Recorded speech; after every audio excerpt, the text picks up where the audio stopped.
asin darakulang bareta kan aldaw. Mga baretang balansyado, dainim tigkikilingan, asin makatotohanan. DCGB, Bareta alas 7. Mga preskong bareta sa lado lokal, nasyonal, internasyonal, asin iba pa. Bareta alas 7. Digdi sa GB, garantisadong bareta. Marahay na aga mga tugang Sabado po ngunyan, petsa 28 sa bulan kan Hunyo 2025. Ini ang Bareta alas 7 asin ako ang sinong magiging kagapagbareta, Marbilad daing iba. Enot sa headlines sa tuwing darakulang mga bareta sa lado lokal, Albay Governor Baby Glenda Ong Bungao, tinawanin onra ka mga miyembro kan Office of Senior Citizens Affairs, asin kan Albay Senior Citizens Association. Diocesan Parish Renewal Experience Congress 2025, gigibon mo niyan aldaw sa Ligao City Gymnasium. Health Commodity Warehouse sa Barangay Salvacion Taragalbay, pigalauman na makakatabang sa pagpakarhay kan supply chain management sigun man sa Albay Provincial Health Office. Sarong estudyante kang Bicol University na may rare inborn eye disease, naggraduar na magna cum laude. Sa lado nasyonal, 150 milyon pesos na fuel subsidy itatagama kan Department of Agriculture sa mga paraoma asin parasira. House Speaker Romualdez sinuportaran ang pagbukas kan ni BICAM budget deliberation sa publiko. Australia, habo akuon si dating Presidente Duterte in kaso tugutan kan ICC ang sa iyang interim release. Palasyo Malacanang nagdistansya sa hirit kan Palestine. Sa ibang nasyon, ASEAN nangapudan sa kabos na partido na respetuhon ang ceasefire para dahil na maglalapa ang conflict sa Medio Oriente. Sa lado ng Karawati Sports, Pinay tennis star Alex Yala laog na sa finals kan Eastbourne Open. Yan ang headline.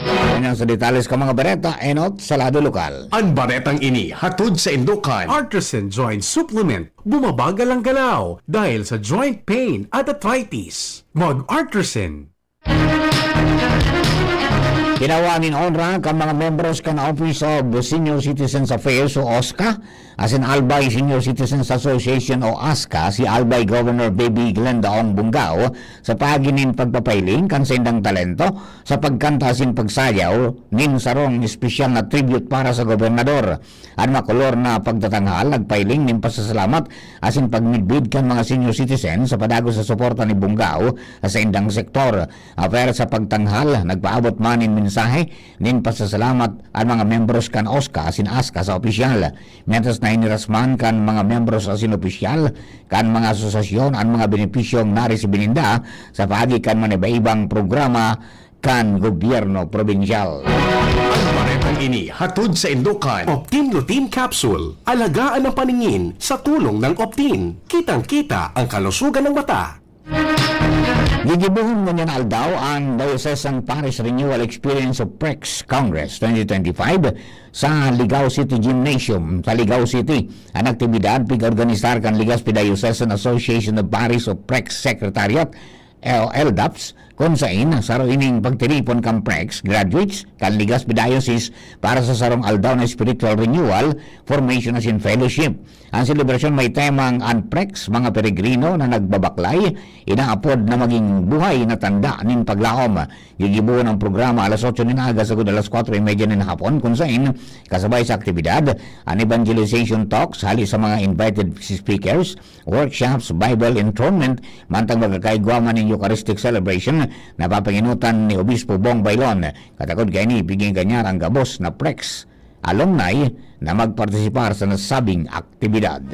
Ang baretang ini hatod sa Indukan. Liver Aid Silimarine Capsule. Ang good drinks at good food, perfect combo. Isama pa ang Liver Aid. It's liver lover, boys! Tiglalauban na magkakatabang sa pagpapakarahay kan supply chain management ang pinatindog na bagong health commodity warehouse sa Barangay Salvacion, Daragalbay. Sigon kay Acting Provincial Health Officer Dr. Estela Zenit, importante ang nasabing pasilidad sa pagmanihar ni mga healthcare supplies, equipment at materyales na pigbababa kan Department of Health Central as ang regional offices pati naman ang mga locally produced na mga bulong. Dagdag pa kan opisyal na makakatabang manini tangani na regular na mamonitor ang mga supply kan health commodities asin may bitaran and oversupply asin undersupply ka mga bulong asin mga ekipahes. Tinawanin doon man ni Zenit na ang pasilidad parte kang padagos na esforsos kan gobyerno provincial kan Albay na makapagatod din di kalidad na serbisyong pangsalud para sa mga albayanos asin katakod kan mandato kan universal healthcare. Ang baretang ini hatod sa Indokan Mega One. Ang Mega One ay may 21 sangkap para matulungan ka sa iba't ibang karamdaman tulad ng diabetes, high blood, stroke, arthritis, kidney failure, cancer, viruses, at iba pa. Tumawag kay Doc Joey Bitito sa 0998-975-8121 or 0917-853-8933. Pinanginutan kan Albay Digital Transformation Center o DTC as in Department of Information and Communications Technology o DICT, Bicol, ang training manungod sa Basic Graphics Design using Canva kaswapon sa DTC second floor Albay Capitol Annex Building. Nasa 13 individual ang nagpartisipar kan aktibidad, kompresto na yung mga out-of-school youths as in iba pang interesadong individual na maawot na makaukod kan mga basic Canva designs. Sigon sa Albay DTC, sa palikan aktibidad, nagkaigoning karamang as in hands-on experience ang pagdidisenyo kan mga partisipantes. Nagserbi man ang training nin oportunidad, tanganing may busol ang creativity ka mga nagatindir as in sa indang confidence sa paggamit nin digital tools.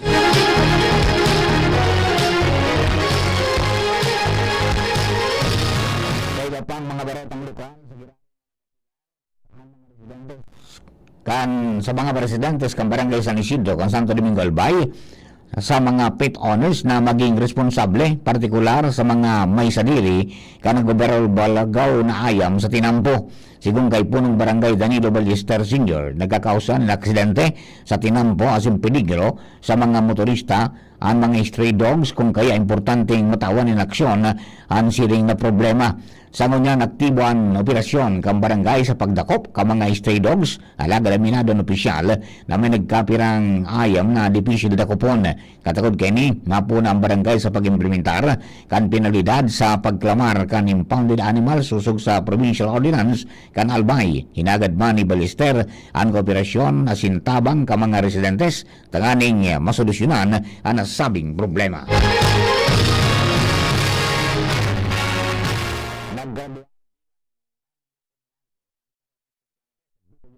Na may rare inborn eye disease kan nakaaging aldaw.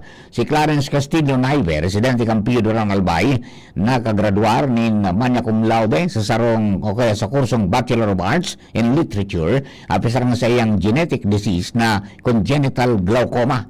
Sarong genetic disease na nagkausa nin vision loss na nagpuon kan nasa grade 9 siya.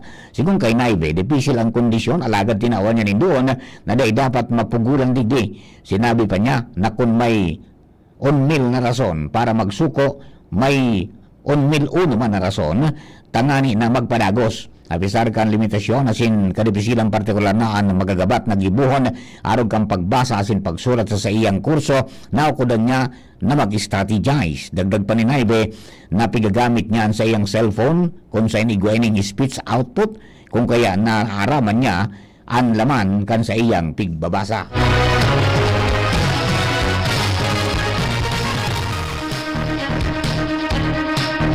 Mientras tanto, ipigubusol kan Police Regional Office 5 ang marahay na salud para sa marahay na serbisyo. Sigung kay PNP Bicol Director Police Brigadier General Andre Perez Dizon, iniansaro sa kampanya ni Chief PNP Police General Nicolas Torre III para sa pagpapakusog kan Police Tenix Program. Sarong importanteng lakdang para sa salud asin kahandaan kan lambang pulis sa Riyon kan Bicol. Sa ilalim kan programang pinagigibo ang mga aktibidad siring kan zumba, group jogging asin iba pang aktibidad na parte kan aldawan na routine kang kapulisan kamautang kini na dahil sana o bako sa nang mapakusog an salud kundi pati naman ang iribahan disiplina sin moral ka mga tauhan kang pulisya sa pagsasabing sa bagong Pilipinas ang gusto kang pulis ligtas ang gabos. Madaraming kaugmaan ang P-pop girl group na bini sa maabot na September 6, 2025 sa Legazpi City. Sigon nini sa anunsyo ni outgoing Legazpi City Mayor Alfredo Garbin Jr. sa ginibong ulat sa bayan kaswapon. Sigon kay Garbin, pinag-urunan na ninda ang manungod digdi, partikular na ang venue kung saan may duwang pigupilian ang Old Airport sa Barangay Kursada o ang Sawangan Park sa Barangay Dapdap na sa nasabing syudad o digdi sa syudad kan Legazpi. Idinagdag pa ni Garbin ang pagpaplanuhan na konsyerto parte kan inisyatibo kan lokal na gobyerno kan syudad tanganing mas mapadakol asin mapalangkaw ang turismo sa lugar. Pwede kan maawat man kan opisyal na mapailing kung gurano kakolor asin ka-welcoming ang Legazpi City. Mga tubang, primerong party po yan. Gusto yung Bareta alas 7. Bareta sa lado lokal. Bareta niya to sa lado nasyonal. Ibang nasyon, sports sa singkamugdagang kampanahon, makalis lamang po kayo. At ngayon, ang pinakabago, ang pinaka-epektibong food supplement na mabusising ginawa sa Amerika at matapos ang 3 taon, aprobado na ng FDA. Mega One, ang evolusyonaryong produkto na nagtataglay ng 21 natural na mga komposisyon na nakatutulong upang palakasin ang immune system at ang ating kalusugan. Para sa karagdagang impormasyon, Maaaring pumunta kay Doc Joey Bitito sa Barangay 18, Cabangan West, Legazpi City, kaharap lang ng Bangko Sentral ng Pilipinas. O tumawag sa 0998-975-8121 or 0917-853-8933 para sa free consultation sa natural medicine. bisitahin din ang aming Facebook pages, Mega One-Superfood at NHC Bayanihan Official. Mega One, evolusyon para sa kalusugan. Pre, makinig ka muna. Payong kaibigan lang ha. Work hard, play hard. Yan ang motto ko dati. Pero nakakapagod din pala katagalan. Sa gitna ng lahat ng mga puyat, inom at pagkain ng masasarap, kasama na ang oily at fatty foods, kailangan pa ring bantayan ang kalusugan. Tamang kontrol ang kailangan. Katuwang ko, ang Liverade. May silimarin na maaring makatulong, protektahan ang atay. Cheers to more good times. Be a liver lover. Mahalagang paalala, ang Liverade ay hindi gamot at hindi dapat gamitin paggamot sa anumang uri ng sakit. Ang good drinks at good food, perfect combo. Isama pa ang Liverade para sa kalusugan ng atay. Mabibili sa mga leading drugstores nationwide. Piolo Pascual po. Sa ubo at hika, may Plemex Forte Syrup and bottles. Pero para sa ginhawang kailangan agad, may Plemex Forte Capsule and Blister Pack. Madaling bitbitin, kayang ibulsa. Gawa sa natural na lagundi na tumutunaw at nagpapalabas ng plema. Convenient na, ginhawa pa. Plemex Forte Lagundi in Capsule. Basta Lagundi, Plemex. Easy! Vitex Segundo L is the generic name of Plemex Forte. If symptoms persist, consult your doctor. Pre, makinig ka muna. Payong kaibigan lang ha. Work hard, play hard. Yan ang motto ko dati. Pero nakakapagod din pala katagalan. Sa gitna ng lahat ng mga puyat, inom at pagkain ng masasarap, kasama na ang oily at fatty foods, kailangan pa ring bantayan ang kalusugan. Tamang kontrol ang kailangan. Katuwang ko, ang Liverade. May silimarin na maaring makatulong, protektahan ang atay. Cheers to more good times. Be a liver lover. Mahalagang paalala, ang Liverade ay hindi gamot at hindi dapat gamitin paggamot sa anumang uri ng sakit. Ang good drinks at good food, perfect combo. Isama pa ang Liverade para sa kalusugan ng atay. Mabibili sa mga leading drugstores nationwide. Ang BDO ay nandito para sa inyo. Mag-deposit para sa ipon. Mag-loan para sa pangarap.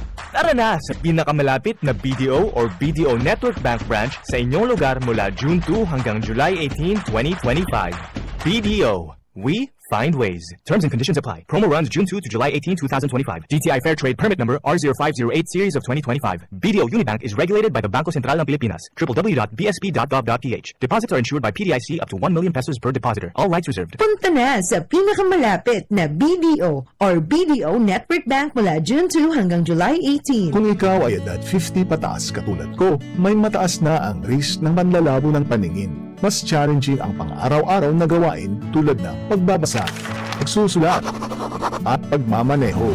Ang Optin ay may lutin na maaaring makatulong sa kalusugan ng mata, nilalabanan ng epekto ng glaucoma, macular degeneration at katarata.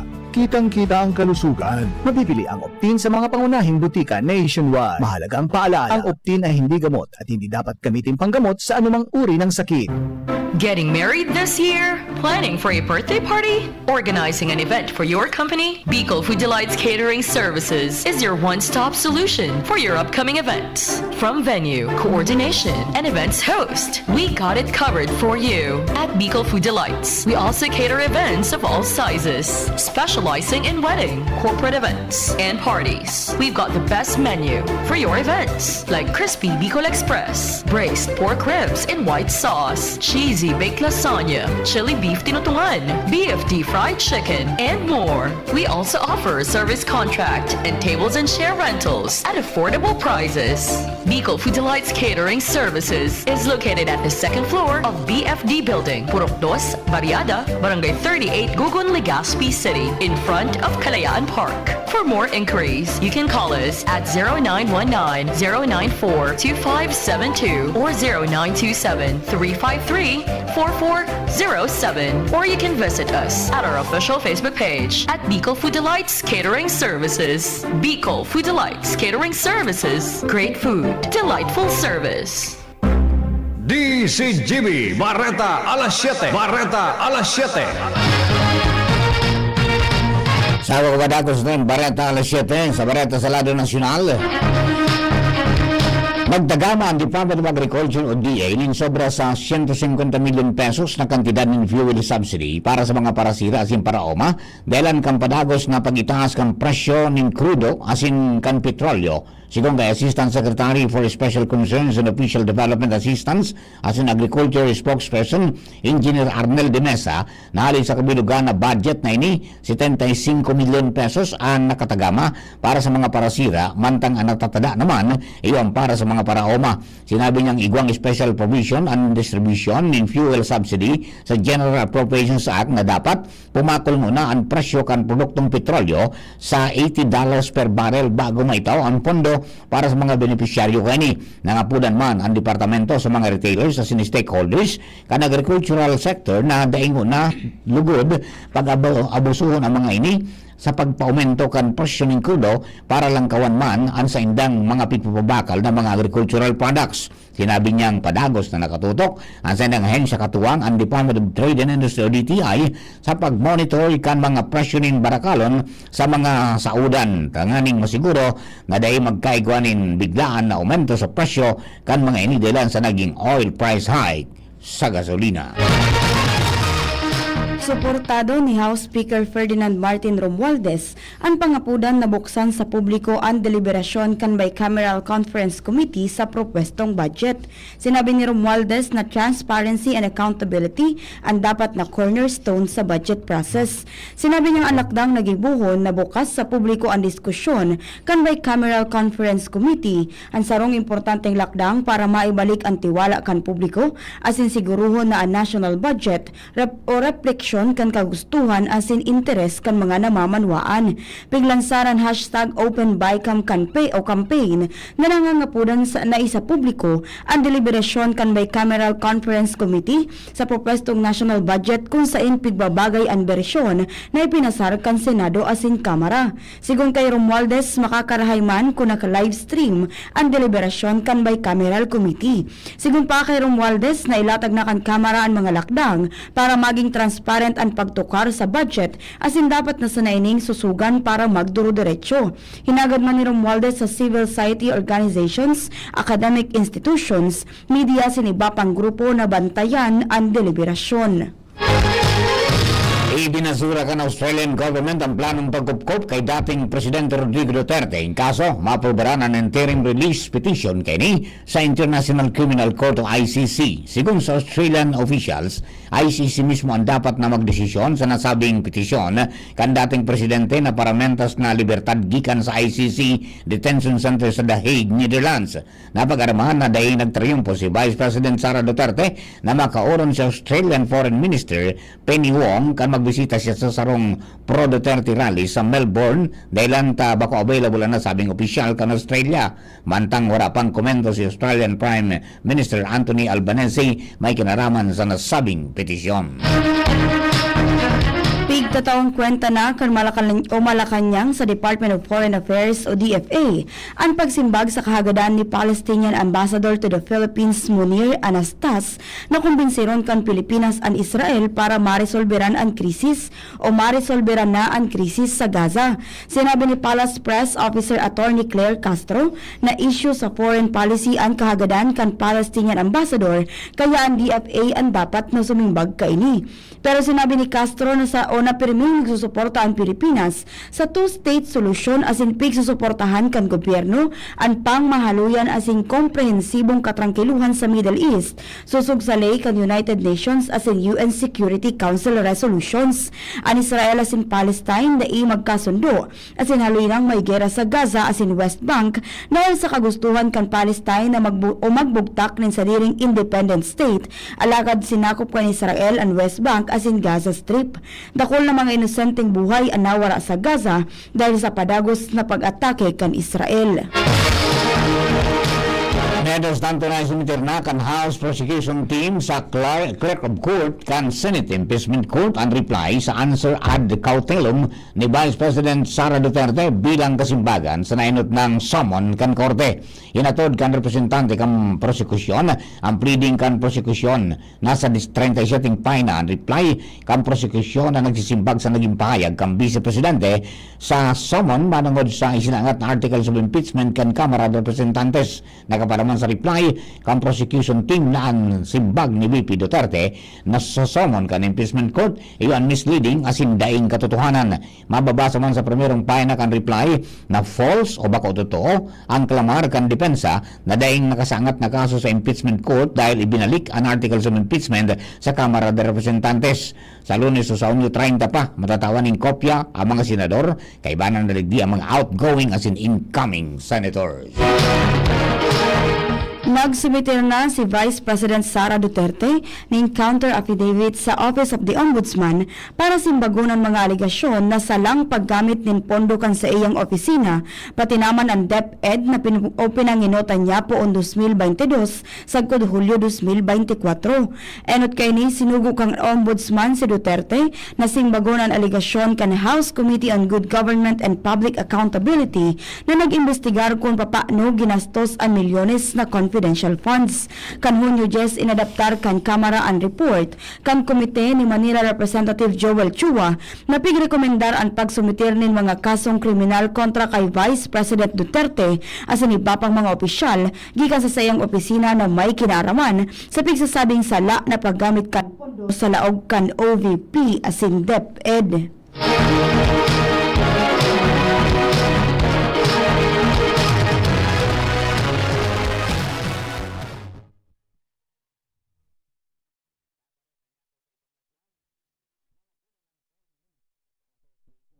Asian nations o ASEAN sa gabos sa partido na respetuhon ang ceasefire para maiwasan na maglala ang problema sa Middle East.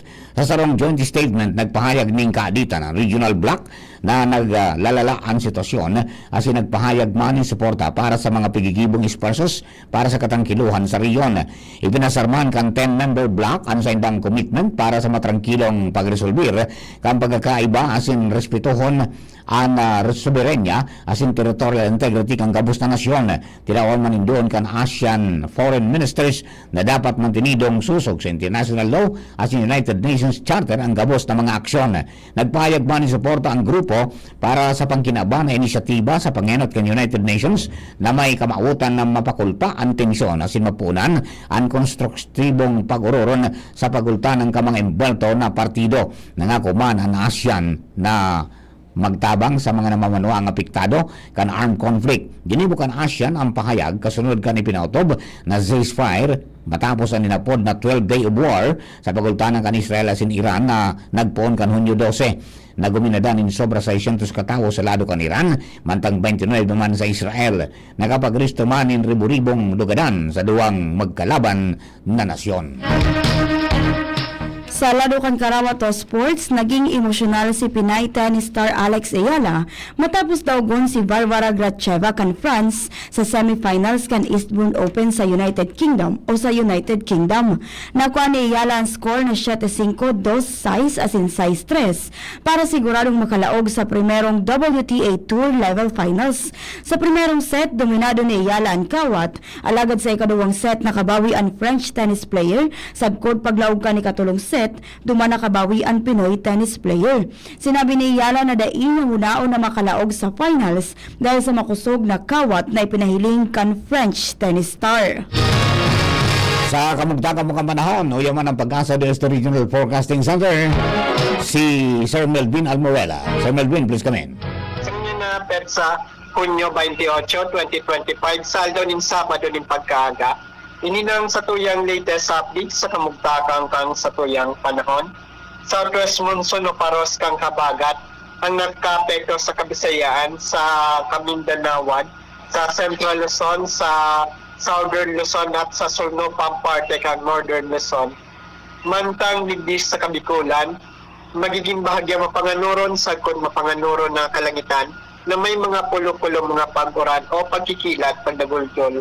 Dulot kang paros kang habagat. Ang paros ay maluya sa kod moderato na hali sa sulnupan ang mamamatian. Ang mga baybaying dagat asin kadagatang kang Kabikulan magiging banayad sagod sa moderato ang pag-ukol. Tinatayang agwat ng temperatura tigil umang poon 25 sagod 32 grado sentigrado. Asin ang aldaw ay nagsirang kasubagong alas 5:21 ng pagkaaga. Asin masulnop at yan alas 6:15 ng pagkahapon. Inisunod bin Almoela, reported live halididi sa DOST, Pag-asa, Ligas. Thank you very much, Melvin. Matutunan na po ang kabilugan sa tuyang alas 7 mga bareta. Kuni po natin kinalap sa DCGB News Bay sa nakalis na 12 oras. Parang kanakatuwang nato sa pagsurat ng mga bareta, Jenny Machu Belera na si Nicole Ann Gloriani. Lado technical, katuwang tadyan si Kuya John Apulis, si Jerome Nico Martinez sa DCGB Social Media Department. So yan pong OGT, si Casey Tanay. Sa para po kami ng tropa ka Mega Force Patrol, hello kay Homer Lista Lola, si Ringman kay Christian Abrera. Sa mga nagantaway po sa maniba-ibang lugar sa bilog ng Kinaban, kami po ang sa mga naging tagapagbareta. Ako po si Nicole Ann Gloriani. At po si Marlon Daing Iba. Thank you for keeping us company. God bless the Philippines. Baka na po masunod, Radio Clinica with VP Henry Maceda.